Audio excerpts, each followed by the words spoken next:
All right, everybody, welcome back. I have Kevin with me. So here we go. Kevin, welcome to the Gamer Life podcast, man. Good to see you. Oh, it's a pleasure to be here, Johnny. Yeah, dude, it's been a long time, right? What, a year since I had you on? Yeah, it's been about a year. Yeah, and I know you were telling me about this kind of journey you've been through.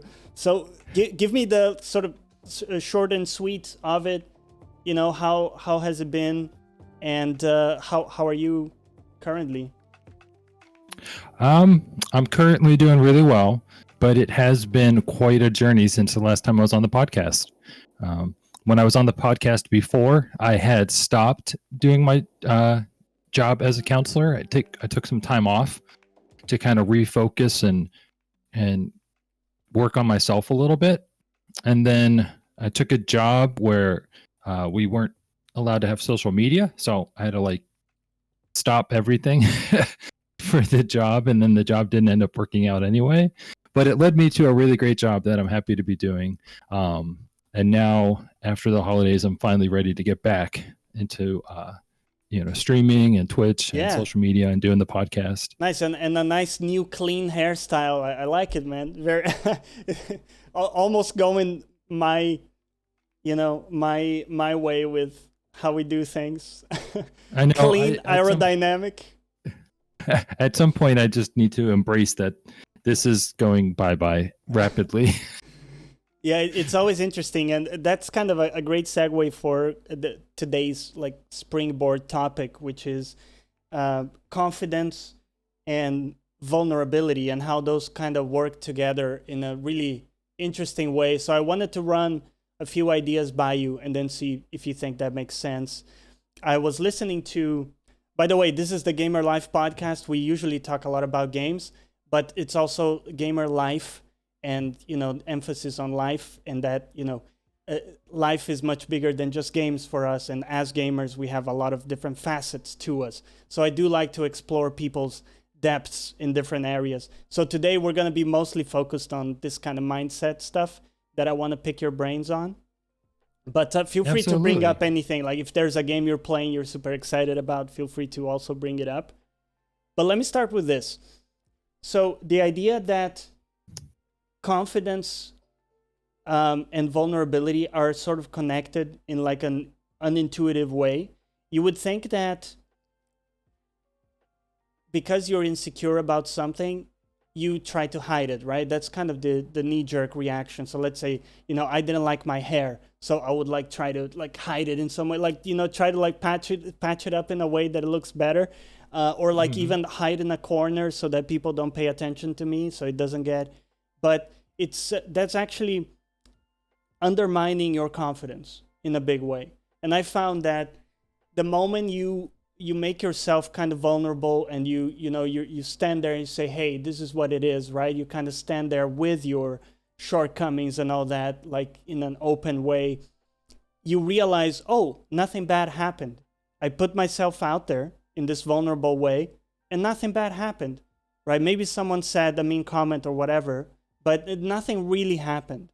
And the fact that nothing happens at that point tells you, it boosts your confidence, because it says you put yourself out there in the most vulnerable way, and yet you didn't get shot down. Nothing bad happened. You still did a good show. You still did a good talk or whatever it is.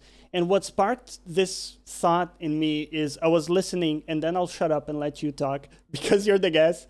But I was listening to your episode with Lizzie, right? So you have a podcast with Lizzie. People can check it out in the show notes and in the chat. But in this episode, you guys talk about how you didn't have a script, or you didn't have prep for it, right? And Lizzie at the end says something to the effect of, I'm going to be vulnerable here and say that I didn't have a script. I was nervous, but it turned out good. And paraphrasing, but the point is that, she faced that kind of vulnerability, that insecurity.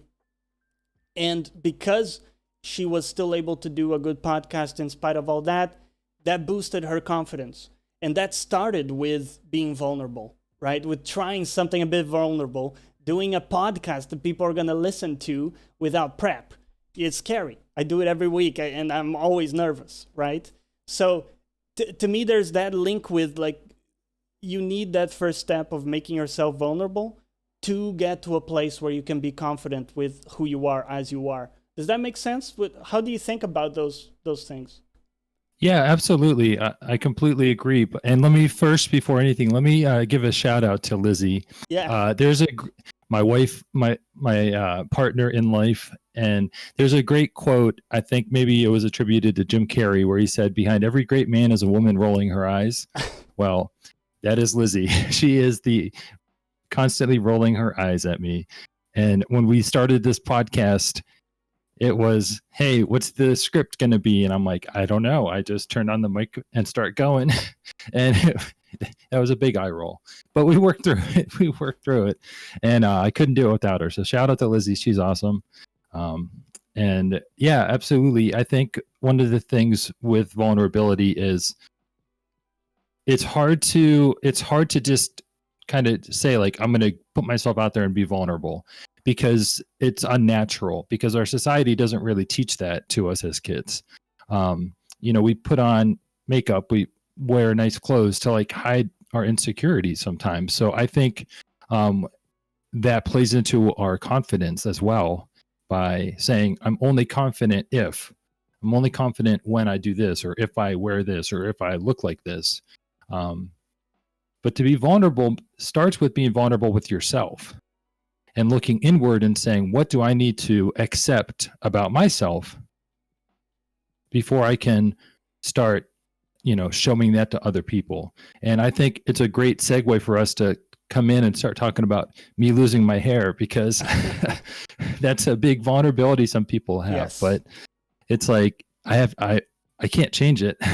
I mean, I could probably with some medicine or whatever, but I'm not going to change it. It's part of me, and the body that I have was the body I was born with. So like at some point there's this acceptance that we have to go through of like, this is who we are. And it doesn't mean anything bad. Mm-hmm. It's just, that's me. So when we can be vulnerable with ourselves and accept the things about ourselves that maybe we want to hide, we can start kind of opening up a little bit. And I think when you talk about the vulnerability and the confidence, the two go hand in hand, because as you become more vulnerable with others, there's times where you're going to be vulnerable with someone and you're going to get crapped on. They're going to say a mean comment or judge in some way or another, but that says a lot about what they're going through instead of what you're going through. And what you're trying to do is, when you're trying to be vulnerable with others, you're trying to build better relationships and increase your confidence in yourself that you are worthy of love and belonging in the society, which everybody is. That's a fundamental human law, that we are all worthy and capable of love and belonging. Yeah, so it's almost this super counterintuitive situation where, for me, someone who, again, kind of like used to hide in corners and stuff to not be noticed. And I had this feeling, I don't know if anyone relates, but in a group of friends, I kind of used to be the friend that I really had to speak very loudly for people like to pay attention to what I was saying. Like, I could like be saying something and some people would just ignore me in some way. And I kind of realized that I was doing this intuitive thing of like hiding in a corner and being like, super defensive about my insecurities and things, and trying to project this air of, something I'm not, right? And I really found that putting myself, on camera, this stuff that I started doing as someone who has a ton of insecurities, or had, at least back then, about the way I look, about, I have a hard time reading text in English, in real time, and I have like a weird accent. Instead of like feeling inadequate by those things the whole time, kind of leaning into it, right? And the more you present yourself as you are, the more that everybody just accepts it and works around it, right? Because people are like, okay, well, it's not a big deal. Maybe they won't like it and they will move on. But then the people who do stay, they actually stayed because they like the real you, right? Versus this facade. Yeah. There's great benefit to being authentic and being genuine by showing your vulnerability. And when you said you kind of lean into it, that reminds me of an activity that I do in group counseling that we're about to do this upcoming Monday, where we write down on Post-it notes some things about ourselves that we can't change. Yes. You know, like for me, I can't change that I have migraine disorder and I get migraines. I can't change that. So what I'm going to do with the clients is we're going to put in stuff that we can't change about ourselves, maybe our insecurities, maybe even something we're proud of. And we're going to have 3 columns on a piece of paper that says, let go. So things that we can't change that we just need to let go of. Let be, things that we can't change that we just need to accept it is what it is. And then there's going to be a column where we let in. And by let in, we mean embrace it. Because when we embrace some of our insecurities, they turn into strengths. And you can only do that, I think, through vulnerability. Like I mentioned earlier, I have migraine disorder. And when I would reject that, when I would, be so focused on prevention and taking the medicine and doing everything, I missed part of the journey in that having the migraine disorder allows me to feel pain on a deeper level. And when I feel pain on a deeper level, that helps me as a counselor connect to others on a deeper level. There's a deeper level of understanding there of the humanness and the incredible capacity our bodies have to endure pain. Yeah. Which then in turn, that weakness is now a strength. And it's only because I embraced it and was vulnerable with myself to embrace it that I have that. Sense. And now gives me some confidence that I can be a counselor and connect with people. This question from Scylla, what do you think about bonding by showing vulnerability? I assume she means like pair bonding, as in with a partner, but I'm not sure. Would you say anything specifically about, bond, like vulnerability in the context of bonding with someone? Yeah, absolutely. Thanks for the question, Scylla. I think that when we do bond with people, if I'll use a metaphor that is kind of something we do here in the United States. I don't know if they do it in London or not, but we like to have like campfires where friends sit around a campfire, drink beers, talk about life, things like that. Yeah. In that moment, we're all bonding. And a reason we're bonding is because we're opening up a little bit about ourselves. We're willing to be a little bit more vulnerable because we feel safe. Right. And if you want to be more vulnerable, find people that you're going to feel safe with, people that aren't going to judge. They're not going to, say mean things. They're going to kind of accept what you're going through, even if that doesn't mean that they have to like what you're going through, but just accept that you're human and you're worthy, and they're going to treat you as such. You can definitely open up, be more vulnerable, and man, yeah, that'll have a great lasting bond that will be really good. Yeah, I always say, like, meet people with compassion, but if they don't meet you back, then don't stick around, right? Because if you're going to be the person who's like killing everybody with kindness, but you're sticking around people who are extremely toxic and, selfish and annoying or rude or whatever, then that's just going to have a really like bad effect on you. So yeah, you absolutely have to put in boundaries when you're being vulnerable with others. Right. And knowing what your limit is, what your tolerance is for compassion and kindness. Because there are people that might take advantage of it. But once again, that's what they're doing with your right. And compassion. It doesn't mean you need to like go out on the street naked, vulnerable, right? You can you can go baby steps. People do that. Right. But I'm saying like for the context of your what it means for you to be vulnerable, right? Maybe it is like maybe talking with a friend and discussing that thing that's been bothering you that you haven't talked with anyone about, and kind of open yourself up a little bit. So it doesn't have to be like a huge dramatic thing of I will be vulnerable now, right? It can be gradual. But I find that the more you do it, go on. I was going to say, I always advise being vulnerable with yourself first, because you have to have that level of acceptance for yourself to be willing to open up about some things. And also you talk about this too, like compassionate with yourself, right? Because a lot of times, not only are we our worst critic, but we're also our worst friend. We are the kind of friend sometimes where, you level with them and they just shit on you. So it's like, hey man, you're depressed. Just get out of bed, man. What, you just get out of bed and work out, bro. What, right? And that's kind of funny to say, but a lot of times that's the inner dialogue of people who are going through those things, I feel. Oh yeah, we have a saying that we would never talk to our best friend the way we talk to ourselves. And that's that's so powerful, the idea that, I did a video on this, and it's like I always try to think about how I would talk about that problem with like my best friend, and then extend myself the same courtesy. Right? Absolutely. Because it's you, so it matters. Yeah, absolutely.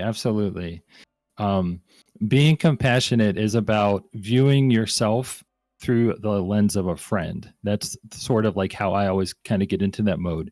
And it means, giving yourself a break, but it also means holding yourself accountable too. Yeah. Compassion for yourself doesn't mean, just do whatever feels good and whatever happens. It's also just be realistic with yourself and understand that, life is not easy. No one's going to be getting it perfect every time. I make mistakes every single day. And at some point, you have to learn to understand, hey, if my best friend came to me and said, man, I'm really struggling to work out in the morning, what would I say? Oh, you just got to do it. Just do it over and over. You're a loser because you're not doing this. No, I would never say that to my best friend, but I would say it to myself in my head, and it's not helpful. Yeah. That doesn't help my best friend go work out more, and that doesn't help me go work out more. And I think what part of the reason is, and if you don't mind me talking a little bit about shame, if that's all right. Go for it.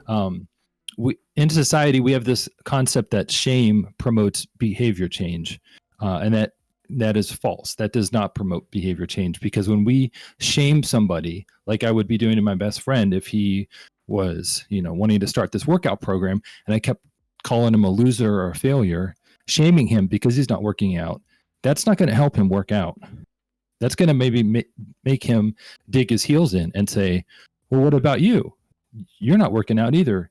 It might lead to him never wanting to work out because I've shamed that behavior for him. And so what I need to do to myself is I need to make sure I don't shame myself as well. Yeah. If I'm struggling to work out, what's going to help me work out is going to encourage me to think about the positive benefits of working out, but also cut myself some slack. Do I need to work out if I just went on a 2-hour walk with my dogs, for instance, and I don't feel like it right then? But then, do I really need to do this right now? I just kind of did work out. Does that make sense? No, it does. It does. And I think a lot of times too, people have this issue where they don't understand that what matters is your frame of reference. So to explain, maybe I can give an example, because I deal with chronic conditions and things like that. So for me, what for me is, difficult, may be very simple for someone else, right? In the same way that some of the stuff I do maybe is complex for them. So it really matters what's difficult or what's challenging for you, right? And only you know that. So recognizing that even though for other people maybe a particular thing isn't hard, whether it's getting out of bed or, doing a workout or whatever it is, what matters is that for you, that is a challenging thing. And you should absolutely, reward and recognize the fact that you overcame that challenge, whatever it is, right? Well, again, going back to the bare minimum, which is like, getting out of bed. A lot of people struggle, right, with depression and stuff, getting out of bed. And for them, that's a victory, right? And they should claim it. They should say, hey, that's good, right? So we give ourselves some credibility for today because we did that. It doesn't matter that for other people it's fucking easy. It matters that for you it's not. And when you do it, it means something, right? Absolutely. There's actually a meme, if people Google it, of someone getting out of bed, and the meme is, if you get out of bed, then you can do anything. And it's like, well, if you get out of bed, kind of presents it like a race, and getting out of bed is the finish line, and there's people cheering and confetti dropping. And it's so powerful because I know people that go through that. Right. I've run a group counseling program. I would say like 90% of the time, like they struggle with depression, so they have no motivation. So I always just reward them and thank them and try to make them realize, like, just getting out of bed and coming to group, for instance, is a huge success compared to what was going on previously. Yeah. And rewarding ourselves for that, because we have to recognize, for us, it's a challenge, and that goes into that vulnerability, kind of just accepting of ourselves and not judging ourselves or shaming ourselves for what we're going through. A lot of people say, well, my problem is that I don't have a passion, right? I don't feel drive for anything. So it's not necessarily that they are depressed, although that can be the case. But a lot of people that I see, they don't have like something that they're, working towards in some significant way. Let's say they go to the office and do their 9 to 5 and they're back, right? And it kind of feels like a sausage factory where, you're just kind of going through the motions, so to speak. So what is for you like the starting point for someone who doesn't really have or doesn't really feel drive about anything specifically? Do you have like a place to start, like to sort of find a passion or develop a passion in some way for something? Oh, that's an interesting question. I think it really varies between people. I know on your podcast, you kind of talked about the book from Viktor Frankl. And the name is escaping me in the moment. A Man's Search for Meaning. A Man's Search for Meaning. Yeah, I always recommend people read that book. And what I personally and as a counselor believe in is that you create meaning for yourself. You create meaning for your life through your mindset. How do you do it? Well, I'll give a real world example, if that's all right. Yeah. So I'm going to open up and be vulnerable on your podcast Please. and show. So just everybody be kind. So last year I would say around January, I had been really struggling with depression and suicidal thoughts and things like that. And I didn't feel right being a counselor because I was like, how can I be a counselor if I'm also struggling with this stuff? Like, am I providing effective counseling for people? So I left the profession, and I didn't have a plan. I didn't really have a way to make money. I didn't know what I was going to do, but I knew I needed to change something because I didn't have that passion or drive anymore to do anything, not even to get out of bed. I had no passion or drive. So what I started doing for me was I went down to the bare minimums, like the most basic principles I could think of. Like, what values do I want my life to represent? And how can I do activities that show that? And so I came up with, the first thing I came up with was gratitude. I think gratitude's an easy place to start. Yeah. It's easy for us to wrap our minds around that. And so what I found is if I had gratitude, then I was doing something I was passionate about. Even though I wasn't really doing anything with the gratitude just yet, I was journaling about being grateful for things. I was telling people in my life that I was grateful for them. And I was also being grateful for me and myself. I was telling myself, I'm grateful for me. I'm still here. I went through something and it kind of, turned my life around, but I'm still grateful that I went through it because I learned so much by going through it. So I'm grateful for me, and I'm grateful to be here and to have family and friends and all that kind of stuff. So I started there with just a principle, just an idea of like, I want to be more grateful. And then I came up with like, okay, when I was in the hospital, I learned about compassion. And so I said to myself, all right, I'm going to be compassionate and I'm going to be grateful. What does that look like? Well, being compassionate with myself means not putting pressure on myself to figure it out right now. I was struggling. So I needed to understand that right now, just having the idea of being compassionate was a good start, because every passion comes from an idea first. So I had this idea of I'm going to be more compassionate. And what does that look like? So I started being more compassionate with people in my life and with friends and family and things like that. So I went from gratitude to compassion. And then I went from there to vulnerability. I had watched this Netflix special from Brene Brown and read some of her books and started learning more about how vulnerability really impacts our confidence and it makes us live more authentic and genuine lives. And so I said, okay, I'm going to start being more vulnerable with people and with myself. I'm going to reach out to people and tell them, hey, I'm not doing well. I need help right now. But I also am grateful for your help and I'm compassionate with that. I struggle right now. So kind of reaching out's hard. Mm-hmm. So I appreciate you listening to me, that kind of thing. Yeah. And then when I was like thinking about that, I was like, to be really vulnerable, I also have to be really honest. So to be really honest with myself, what matters and what doesn't matter. So if I had spent the last like 5 years working towards being a professional basketball player, I need to be honest with myself that with the knees that I have and the age that I am, I'm not going to be a professional basketball player. Right. Father time has passed me by in that regard. So I had these core principles and I was just in my house.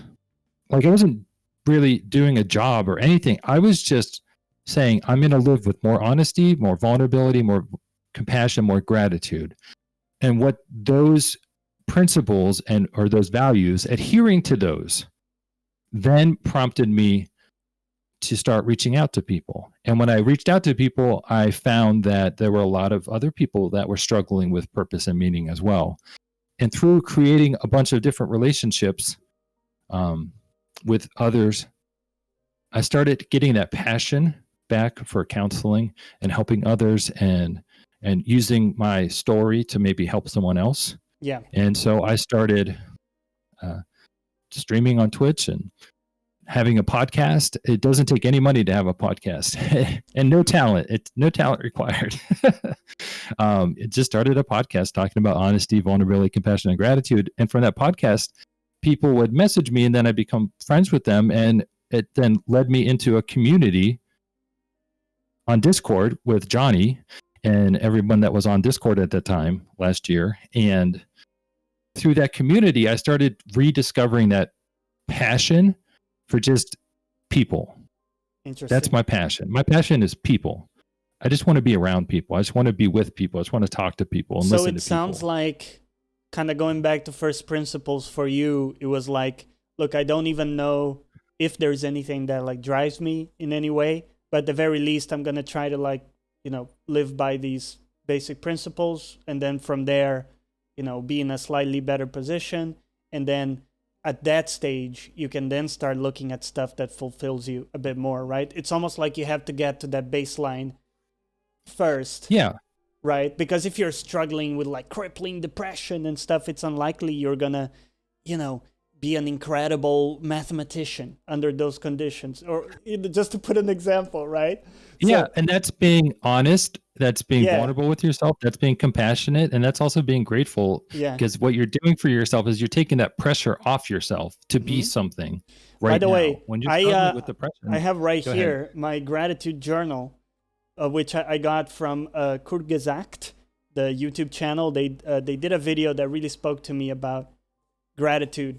And it's kind of touches back on what we talked about in our conversation, how it really is an antidote to dissatisfaction in a big way.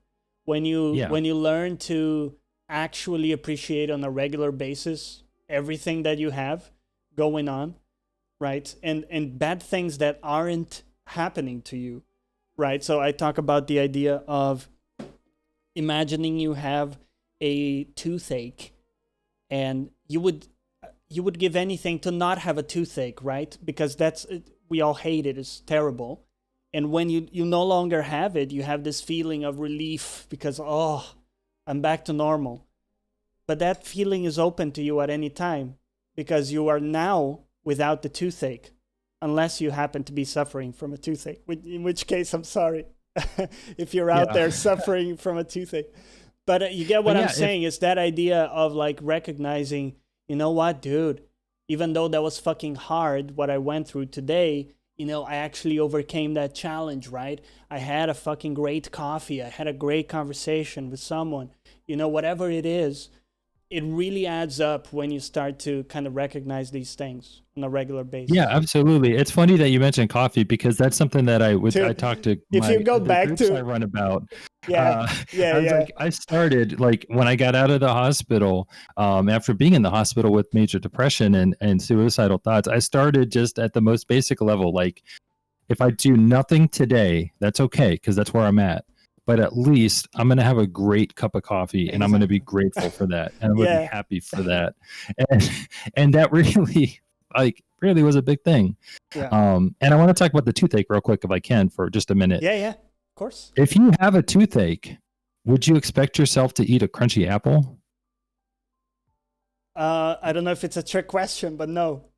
No, No, I you would say wouldn't do no. that, right? You wouldn't do that. So if I am struggling with depression, just like I would be if I was struggling with a toothache, I'm not going to go ask myself to run a 5K, Right. right? Yeah, I'm that not going makes to a lot do of sense. things. I'm not going to do things that I'm not in the condition to do right now. And that takes a lot of acceptance and honesty with yourself about Hmm. that. What am I capable of doing in this moment? And sometimes those expectations we have for ourselves can be that shame or that judgment we put on ourselves. If I expect myself to wake up every morning and be happy, I'm setting myself up for resentment and failure every day because there's no way a human being is going to wake up every day happy. There's going to be something that happens along the way where you wake up and you're going to say, I just want to get back in bed. Yeah, Whether that's because it's like a blizzard outside or depression yeah. or a job change or divorce or anything that happens in life. If you have to kind of lower your expectations Hmm. of what you're able to do when you're going through something. Yeah, this And links that takes back a lot of to, honesty. yeah, totally. This links back to what I was saying of like looking at what is a challenge for you and then have that be the benchmark. Because if you look at, let's say, you can take any activity if you want to think about working out, whatever it is, maybe that workout for someone else is in a scale of 1 to 10 in terms of difficulty is a 4. Maybe it's very easy for them. But maybe because whatever reasons for you, that's a 9, right? That's like, even if that very basic workout is really hard. But for you, the satisfaction of, doing that, overcoming that level 9 challenge is amazing. It doesn't matter that for someone else, that's shit, right? That's the worst workout they've done in years. It doesn't matter because it's for you, and you should like use those standards, right? Instead of kind of keep measuring us by other people's benchmarks and all that stuff. It is useful to use external benchmarks, but never to the extent where your internal value is linked with achieving those standards. Mm-hmm. Yeah. We've got some comments in the chat I want to point you towards real quick. Yeah. So Scylla says the world doesn't really care about the one person with depression, though. Most people don't have the opportunity to stop doing the thing that is stressing them. Yeah, we have talked about that in the past. The idea that if you hate your job, for example, it is not easy for you to just up and quit. People have real lives, obligations, rent, right?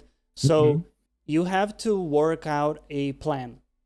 What is not acceptable is for you to say, look, it's not easy for me to, whatever, leave this job or stop doing this thing. And therefore, I will just continue doing it indefinitely. Because what's the outcome? That's disaster, right? So you need a plan. What's the plan? Well, it will depend on the person, right? On the situation.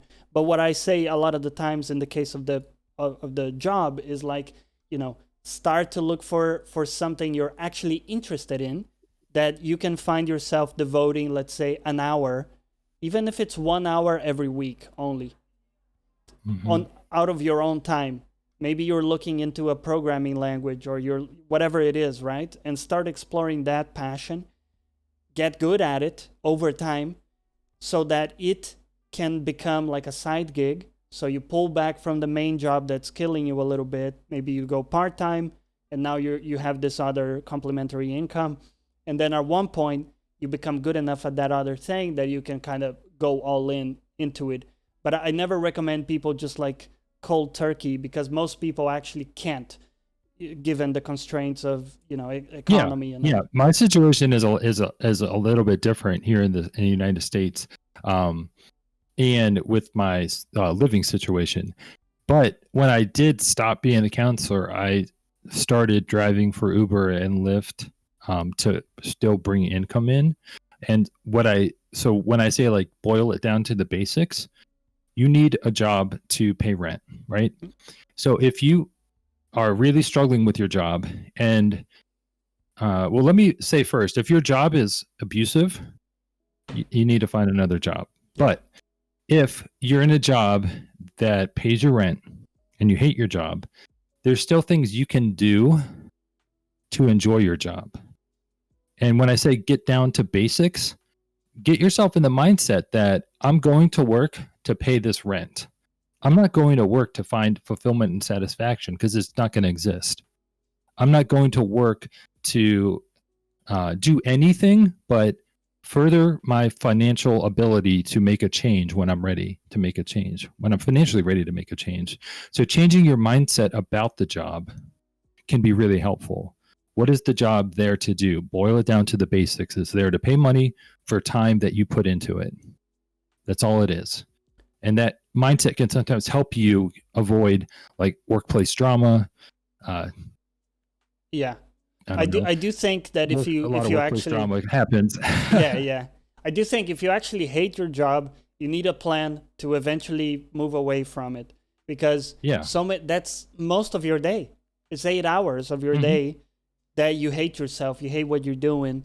So you should do something else. I know it's easy to say, but again, there are ways, right, to ease off that job into something else. It takes a lot of work, it's very hard. But you need to understand that if you don't do it, the alternative is way worse, because there is no escape then. Right. What's the alternative? You're just stuck then in that horrible job until you get some kind of, retirement or whatever it is. Yeah. And I'll talk to chat here. You are worth having a job that you find satisfying and fulfilling. Yeah. So don't think you're not worth that. I know that's a double negative there, but you are worth having a job that you find satisfying and fulfilling. You deserve that as a human being. Yeah, and we talk about basic fundamental law. Yeah, and we've talked about like self-worth as well, I think, in another convo. But it's, the fact that your value isn't being recognized currently by others bears no weight into the question of whether or not you have value, right? Or your worth is not measured by how others view you or recognize you, right? That's internal. That's with you, right? That's a big conversation with you. And again, it's like inner dialogue that a lot of people, I think, need to work on. But it starts That's a whole there. Other podcast. It's a whole other podcast. Yeah. Absolutely. And I wanted to say with the last comment with Scylla, she said, especially if people around you don't understand what you're going through, so you don't really get any support or even empathy.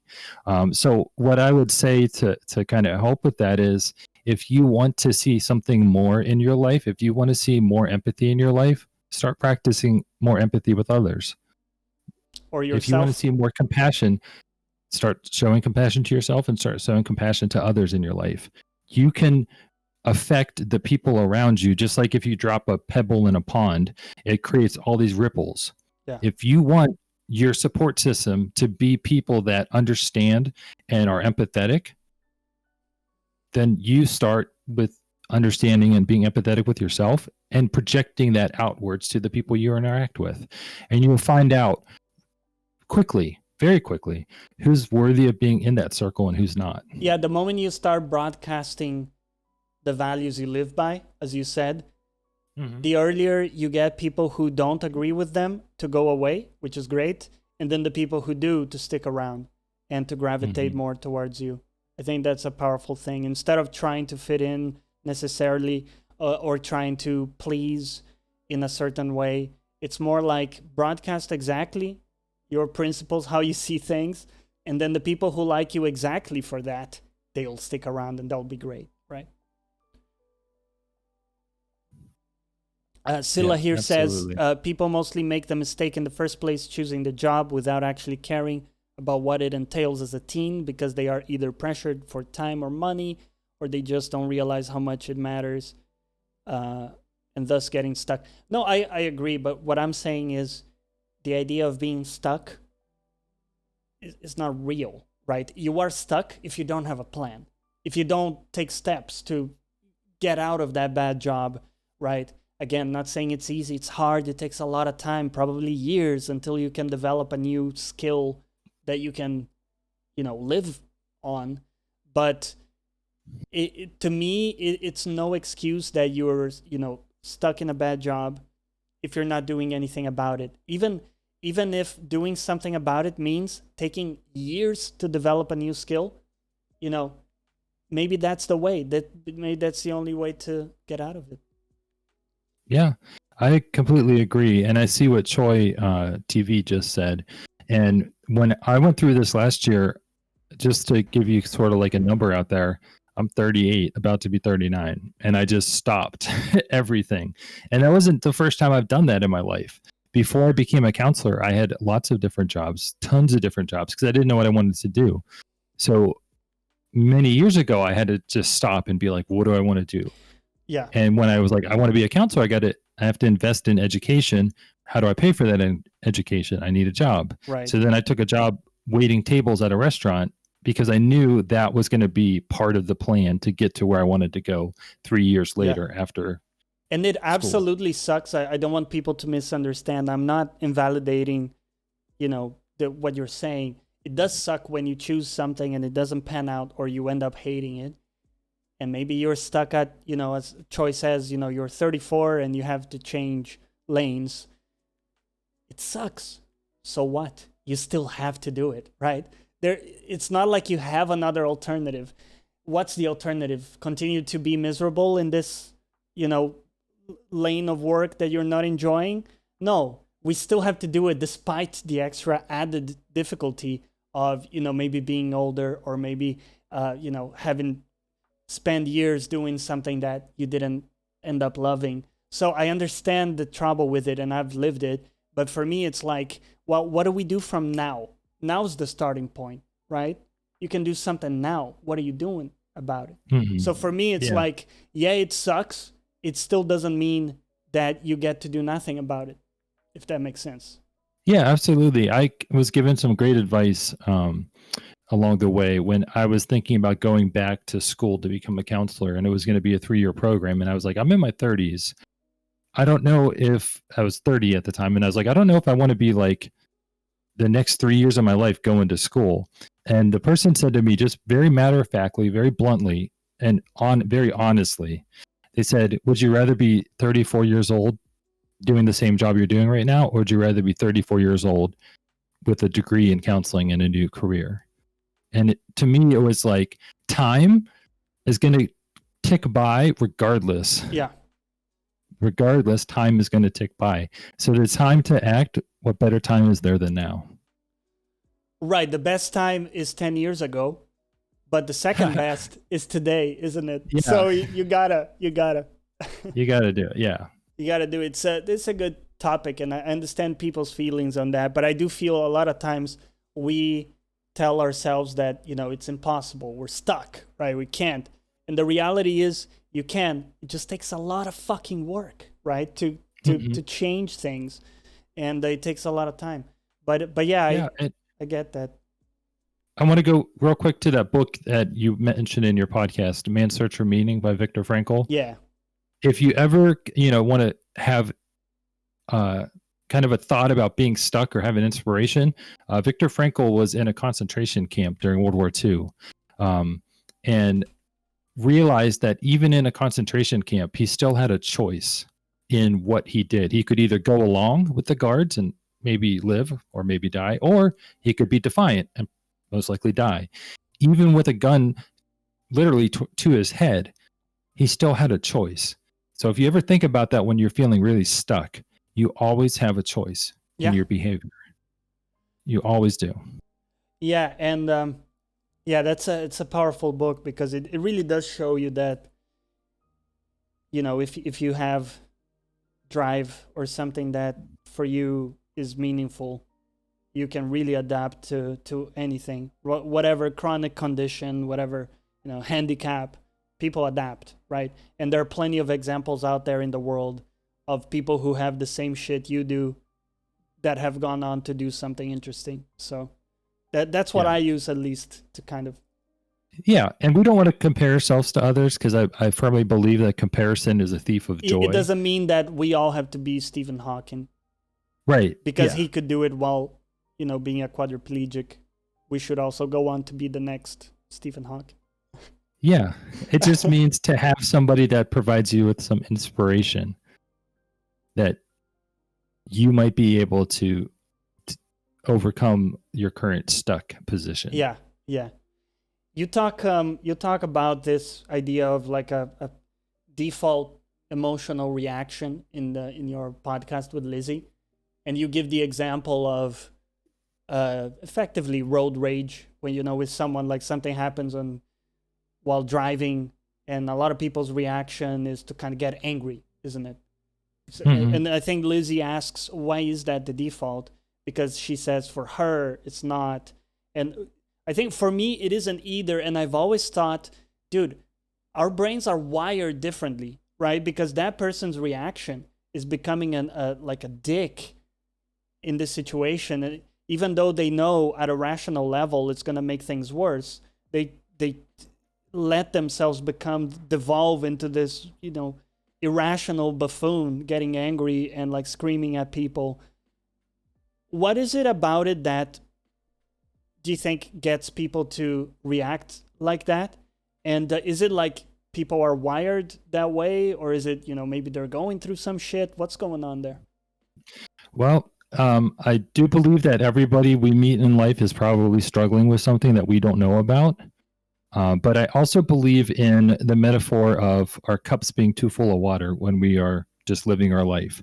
So if you can visually imagine a cup, and every day you wake up, there's a little bit of water in that cup. And that little bit of water is just our normal temperament, our normal stress level. And as things happen throughout the day, we add more water to the cup. Maybe I spill coffee on my pants, add a little bit more water to the cup. Maybe I stub my toe, add a little bit more water to the cup. I get to work and my boss yells at me, add a lot more water to the cup. If I don't throughout the day recognize like where my stress level is, then my cup is getting full. And when it gets really full and I'm going home from work and someone pulls out in front of me, I just can't take it anymore and I explode. And that's the cup overflowing with water. And so I think, but you got to kind of realize that some people, their default level of water in their cup might be almost already full when they first wake up. Right. And so doing things to reduce the water in your cup, doing things to, cope with your stress. Yeah. Can help with road rage. Yeah, but a lot of people don't care about that, Kevin. A lot of people, they are aware that they're on the border of like a crazy attack, and they don't take any steps to make that better, right? To like, I guess drain that cup in the metaphor. Yeah. And what's crazy is we all claim to be rational beings. If you ask that person earlier in the morning, are you a rational being? Yes, fully, 100%. Okay, great. Do you understand that you make bad decisions when you get angry? Yes, 100%. Cool. Are you doing anything about reducing the amount of time you get angry when you do get angry? Is it 5 minutes instead of 1 hour? They haven't thought about that. It's still 1 hour for them. When they get road rage, their day is gone because all the interactions at work are a disaster. They're burning bridges. It's terrible, right? Mm-hmm. They can't think clearly. Instead, if you apply like some mindfulness or whatever tools you may think of to kind of reduce that, you will change the window of being angry for 5 hours to like 5 minutes, right? Where you still get angry because you're human, But that thing goes away the moment you're not reproducing that feeling in your brain over and over by going over the altercations in your mind and repeating that. Yeah, absolutely. And I do want to separate anger from aggression because they are different things. Right. It's anger is a natural emotion that we all feel as humans. It's part of our wheel of feelings, as they call it. Sometimes we don't like to think about the stuff that makes it that, like, we don't like to think about our anger, so we suppress it. And suppressing our anger means just ignoring it. Like if I go out there to my kitchen and I spill coffee all down the front of me, like I'm going to be pretty upset about that. But if I'm just like, oh, whatever, I'm just going to change pants and it'll be fine. Mm-hmm. I didn't do anything with that feeling. Yeah. That feeling is just kind of hanging out there with nothing applied to it. So if I do go out and spill coffee all over myself, maybe what I need to do then is, okay, maybe I need to take a walk and kind of let that feeling go through me and pass through me, because the only way through our feelings is literally through them. You have to experience the feeling to get through it. And that is a way to get water out of that cup that we were talking about before. It's also breaking this loop of being lost in thought, because what happens is you literally repeat, and people, if you think in chat, I'm sure you've caught yourself doing this, you repeat the events in your head. If you had like an encounter with someone who was angry, or you were angry and you had a discussion, an argument, you find yourself repeating that over and over in your head, and like, I could have said this, and then you get angry again, right? Because you're reliving it. So being able to stop that cycle is key. And that's where meditation and mindfulness, that kind of stuff, is really, really helpful. Yeah, absolutely. We call that in counseling rumination. Rumination is going over something in the past that we can't change. Exactly. Yeah. I did want to get, I wanted to get something that Choi said earlier.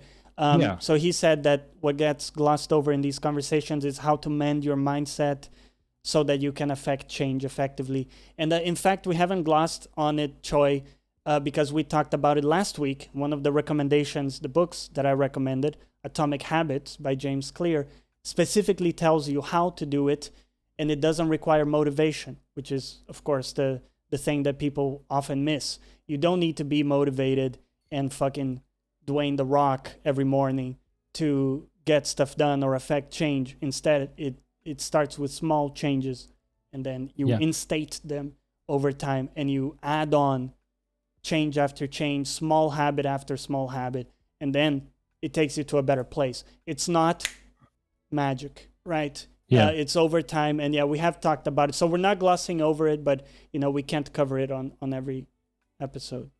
Yeah, but I want to say that motivation is never mandatory. Right. If I wait for myself to be motivated, because that thing is fleeting as fuck. Yeah, if I wait for myself to be motivated to vacuum the carpet, I'm never going to vacuum it. Right, but the beauty is that vacuum it.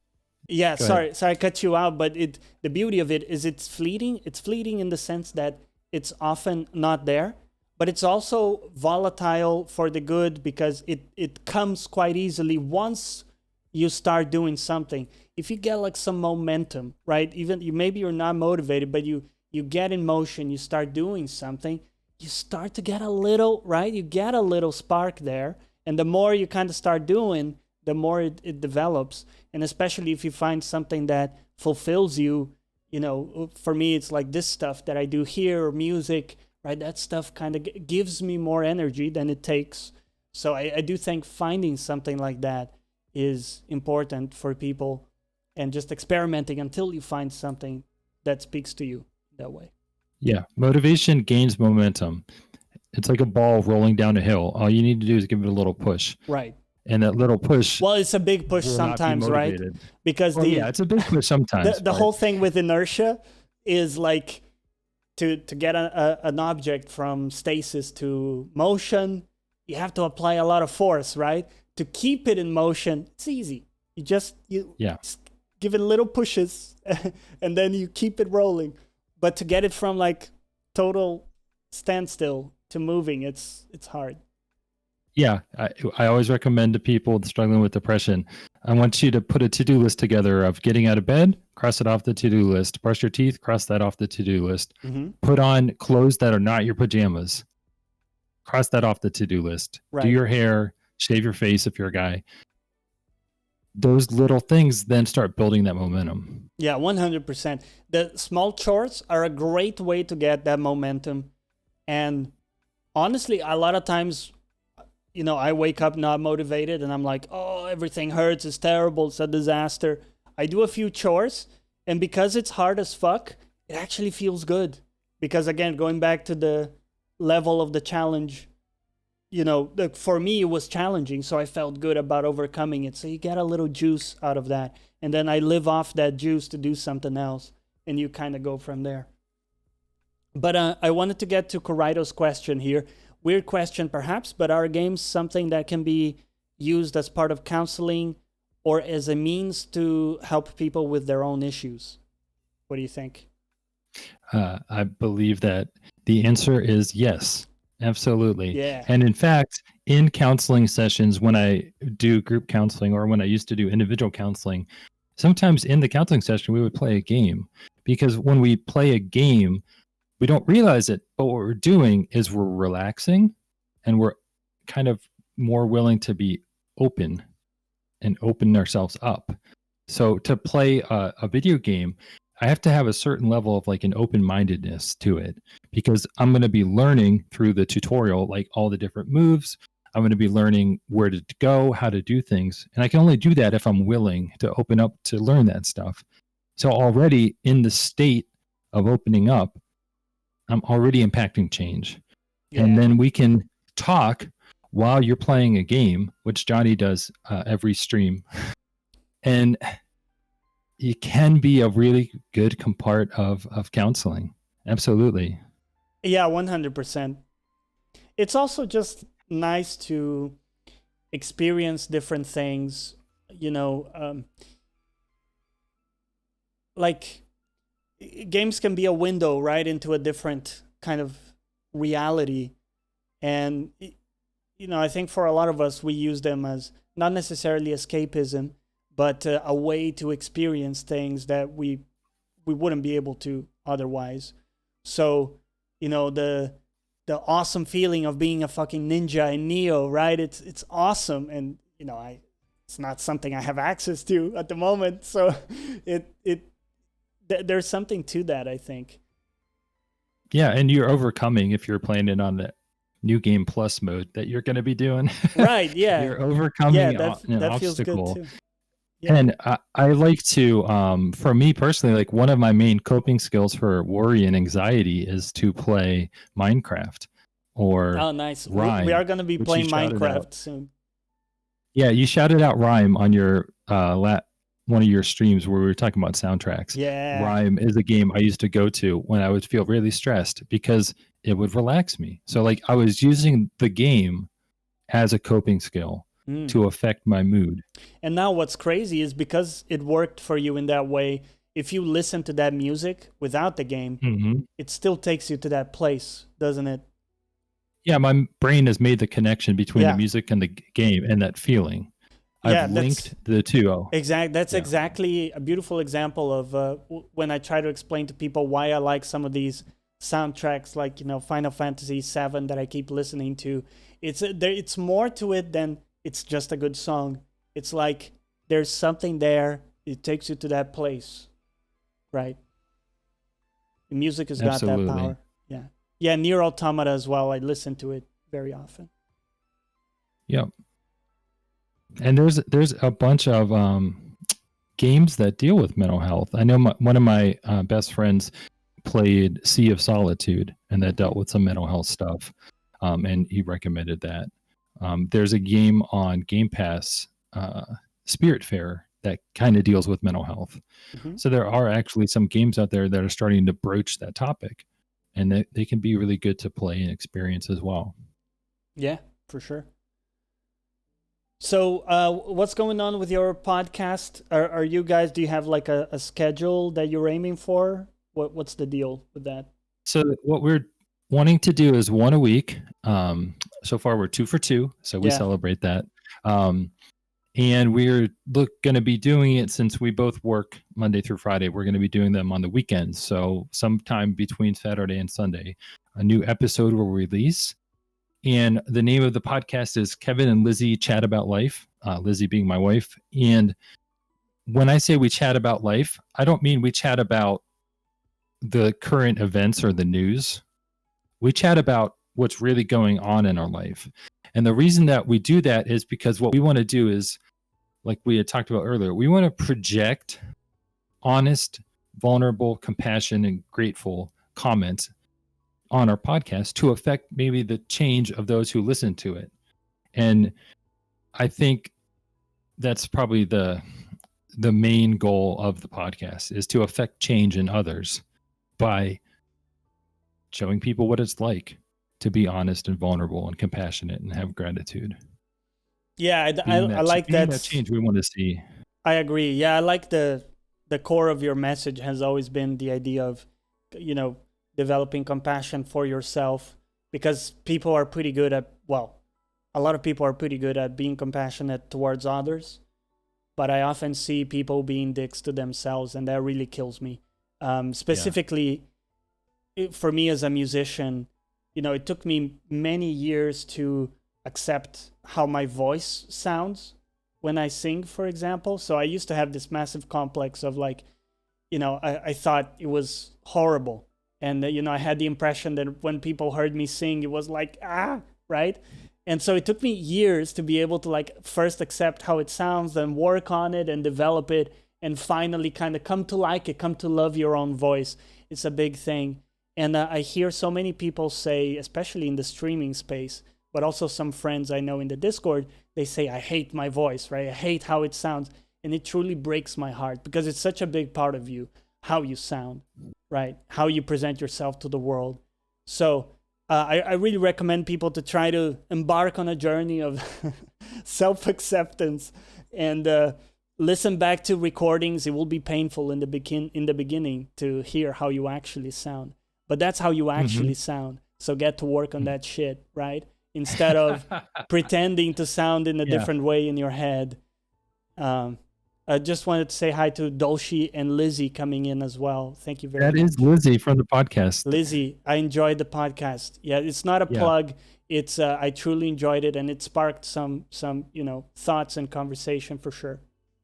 Yeah, and I will know if I listen to this back later that I say absolutely a lot, and I know I say that a lot. So I catch myself.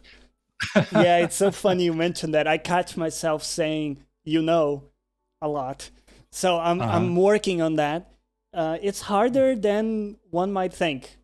For people just listening, I promise you it's harder than it may seem. But yeah, we had to watch ourselves when I was in school for counseling. We had to counsel others and then watch the recording of it.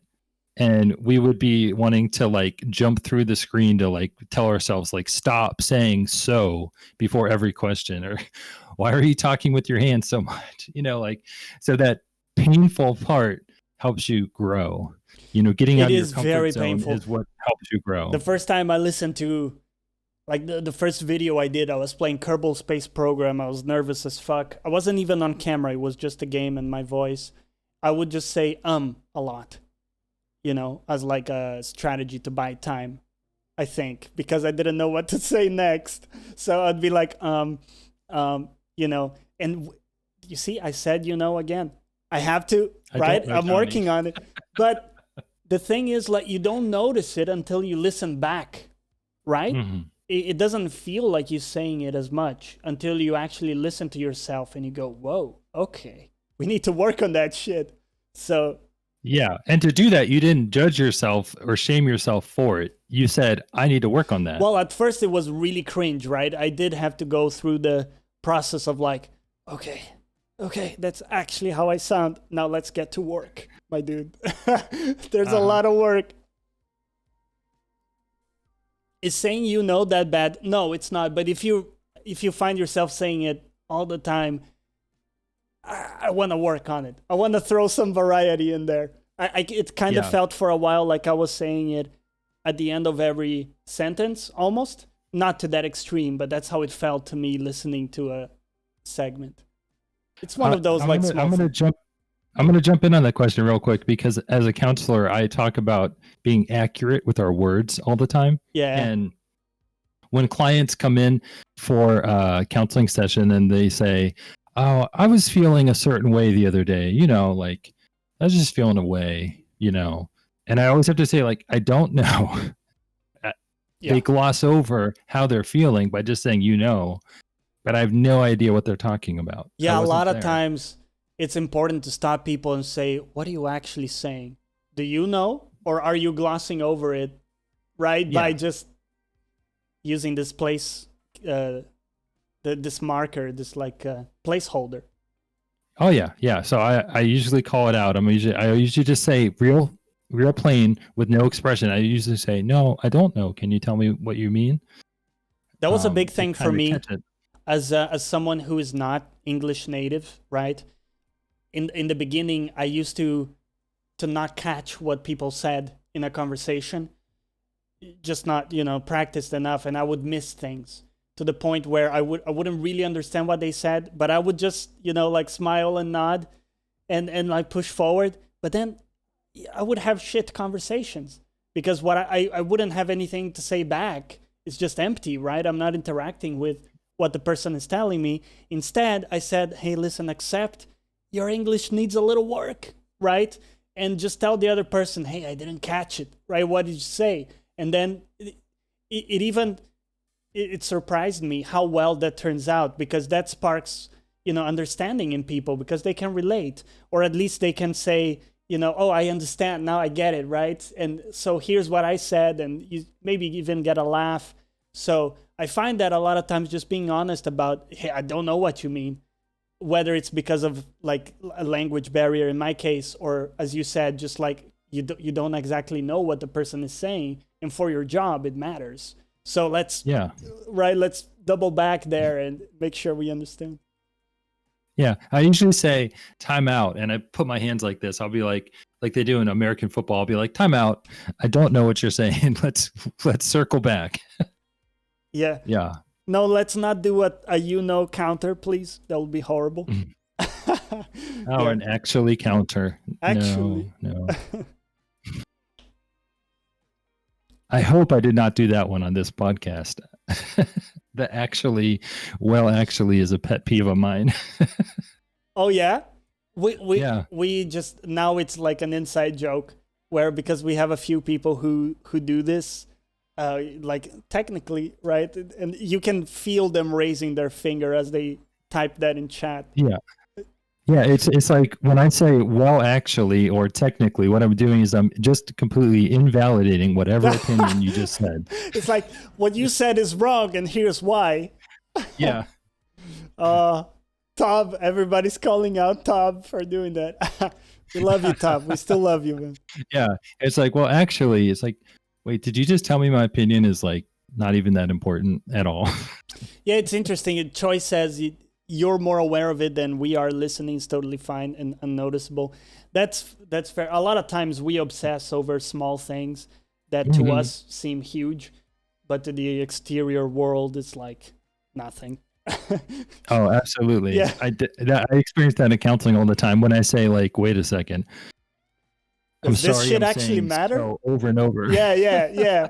It's like going back to the hair thing. Like you were saying, and I had to go to the same thing. Like the first time I buzzed off my hair, I was like, is it gonna be okay? Like, are people just gonna like laugh at me? And then again, going back to the confidence thing, the moment you see it's fine, people don't give a shit, people have more important things to care about, that boosts your confidence because you no longer need to worry about that stuff, right? So right. And people actually care about the comb over. So don't do the comb over. Go bald. Well, that's going back to the idea of like hiding in a corner, trying to not be noticed. Yep. The moment you try to patch up your insecurities, that's the thing that people then latch onto. That's what they get from you. Instead, plant yourself in the fucking center, grab your insecurities by the balls and wear them like a fucking shield, as Tywin Lannister says. Paraphrasing slightly. But Yeah, just don't let them shield you from others. right. Using that word in that way. No, as Just a wear 'em. shield in a way that you wear them so out in the open that, people remarking on it just becomes silly. It's like someone stepping into my chat and saying, "You have no hair." It's like it just actually does nothing, So Yeah, absolutely. And I always like to add to people, labels only mean something to the people that use them. So if someone labels me as bald, to me, I don't know what that really means to them. When they say bald, to me, that just means the current state of my head. Like, it means nothing. It has no meaning to me because I don't attribute an emotion to it. yeah. Because it just is. It's Yeah, just the way and my it can hair be is. hurtful for sure. Like, because it's something that some of us go through, and it's hard, right? But it doesn't mean that has to like dominate you and keep you from showing yourself. And I just hate the feeling of people hiding in a corner because they're afraid of getting called out on the stuff they're insecure about. So Absolutely. I'm there to go over to the corner and give them a hand. That's my job. right, exactly. And that, honestly, that's a beautiful message, man. But was there anything you wanted to mention or cover before we go to the end game here? I think we covered quite a bit, actually. Yeah. Actually, yeah, no, we did. It was great, man. What are Yeah, you? we covered quite a bit. And I wanted to say, when I was talking about the podcast earlier, I was saying that we want to model like these values for others to kind of show them how to apply them to life. I also want to mention that another reason behind the podcast is because my wife, Lizzie, is so awesome. I want to share her with more people. That sounds wrong. Don't comment on that, chat. Stop it. She deserves a bigger spotlight. She is such an amazing person, and she's a teacher, and the impact she has on kids' lives and everything. Like, I want everyone to experience her.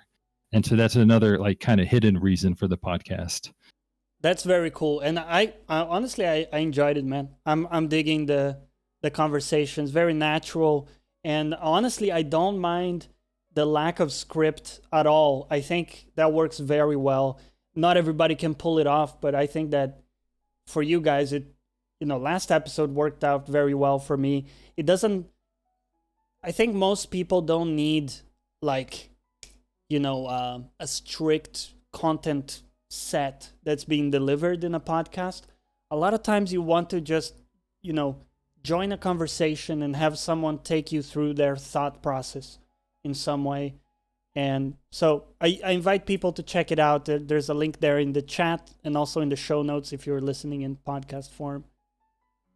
Yeah. Hey, let me ask you a question, Johnny. Yeah. Turn the tables. What is something you could talk about for 10 minutes with no prompting or no planning? Just at the spur of the moment, you're supposed to talk for 10 minutes. What would your topic be? Yeah, this sort of stuff we talked about today is easy because I think a lot about that kind of thing, like, how to integrate new habits and how to kind of guide things towards a better direction for you wherever you are, whether it means, taking super small steps and all that stuff. So I think a lot about mindset, and I also obviously could talk about music for hours on end as well. I could bore people with the nerdiness of, like, why I used a major fourth in that song, right, instead of just a major scale. But anyways, there's lots, I think, and that's one of the things I use and I try to lean into on streaming, is having those topics that on the turn of a dime I can go into a monologue, because a lot of times I catch myself playing a game and only playing a game and not doing a show. And then I have to, like, in my mind, kind of slap myself in the face and say, hey, buddy, you're doing a show. And then, like, go to something interesting, right? Something like a monologue, because that's the kind of content I want to create. So I do have a lot of things like that I can speak about. I know quite a bit about a lot of things, not like a lot about one single thing, but there's a lot of stuff about science that I can talk about, that I've listened to others, I've heard other smarter people talk about, that I can kind of give my thoughts on or talk about. So I think those are mainly it, like science, mindset stuff, music, and just kind of overall like life things. Yeah, awesome. The reason I asked that is because, for anybody out there thinking about starting a podcast or starting Twitch or streaming or whatever, I think everybody has the ability to talk about one subject at length. And yes, that's where the unscripted nature, I think, comes in as such a benefit. Because when we script it, we're almost being a little bit inauthentic, because we're planning what we're going to say. So we're sort of in that moment, we're rejecting what reality is telling us because we already have it planned. Yeah. So I like that concept of just talking at length about something you're passionate about. Well, it's really scary, because when I started this, not only the podcast, but before I was just doing the video form, but now it's a podcast as well. I never have a script for these. And so at first there was the real fear of, like, I got someone on the air and I may not know what to talk about, right? It may come to a point where it's like, oh God, it's silence. What do I do? What do I do? Right? So there is that side of you that's like panicking a little. But the reality of it is, if you let yourself actually, instead of worrying about what's the next thing I'm gonna say in the conversation, if you kind of just listen to the other person and you're like present with what they're saying, there's always a thread to pick up on. Any sentence you tell me, I can pick like one thing there to expound on, even if it's not necessarily, maybe it's a tangent, but it's something that, as you say, I can talk about, right, with ease for 10 minutes. I find something in what you give me that I can kind of give my thoughts on. And that's how I, go about doing this sort of freeform stuff. And I think it's similar to what you're saying with Lizzie. You guys can kind of piggyback off each other, and something she says kind of, I notice, sparks something in you that you link back to your work and you bring it in. So it's all like very natural if you just stop worrying about it all the time and kind of just let it flow, I feel. Yeah, I think I have grown a lot in that area just because of my job. Because when a client or a patient comes into counseling, I don't know what they're about to say, so I can't have anything prepared to talk about. Like, I can if I know a little bit about their history or whatever, but like at the most surface level, all I'm saying is, hi, I'm Kevin. And then I'm going from there with whatever they're telling me. Yeah. Like, I'm just accepting the reality of the situation with whatever they want to talk about. And you need to be very present too, because if you just give back some regurgitated, psychology thing, they are going to know, and because it's not going to resonate with them, right? What you say needs to be tailored to what they're going through in the way they need to hear it so that it's helpful. So it's... Yeah, absolutely. Yeah, it's all very dynamic and real time. All right, Kevin, any games you're playing currently? Last question for the day. Any game grabbing you? Yeah, I play a lot of games all the time. I'll play an hour of this, then an hour of that, then an hour of that. It's not healthy, but I'm working on it. So right now I am excited to finally have my computer not sounding like a jet engine anymore, so I can actually sit next to it and play it. And hopefully today, or maybe tomorrow, I'm excited to jump in and see this Valheim that everybody's going crazy for, that I don't really see a point to, but maybe I'm missing something, so I might jump in and see, like, what am I missing here? Yeah, nice. I think for that one we need to jump in as a group, because it seems like the fun in that is like building stuff together, and cooperating there. Yeah, I might pick it so up. I know a few people in our Discord have played it or are playing it. Yeah, and I've also been watching a lot of Crusader Kings 3 Let's Plays on YouTube. And I'm still not ready to jump in, but I want to be ready to jump in because Paradox games like that are so complex. I always have to watch people play it first. Oh, yeah, for sure. To understand how to play it. And it was like that with Europa 4. Have you played Surviving Mars? Yes. Nice. That's my favorite from them. Oh yeah? Yeah. Mine is Stellaris, as we were. I haven't played that one. Yeah, that one looks deep. Yeah, I have the most hours in Europa Universalis 4, but Stellaris is my favorite of that genre. But I'm excited to jump into Crusader Kings 3 once I get a better feel for what to do at any given moment. What to click. There's so many buttons to click. Yeah, it's overwhelming for me, those games. All right. Listen, Kevin, I'm going to let you go. Dude, it's good to have you back around, and I'm happy to see you do well as well. And looking forward to your podcast every week. So keep it up, man. Stay well, and we'll talk in the Discord. We shall. And thank everybody for being so welcoming with me having a 6-month or 8-month hiatus that I did. It definitely being back and in the Discord, being back in that community is something that I know I do when I'm feeling good. So when I'm not feeling good and I isolate from that, it's like I'm isolating from the thing that makes me feel good. So of course I'm not going to feel good. So I need to, encourage myself always to get back in, because as soon as I'm in and chatting, I'm having so much fun and feeling so welcomed and accepted by everybody that it's awesome. I appreciate that, man. All right. Talk soon. Take care, Kevin. Bye-bye. Bye. Bye, Morning Jacket.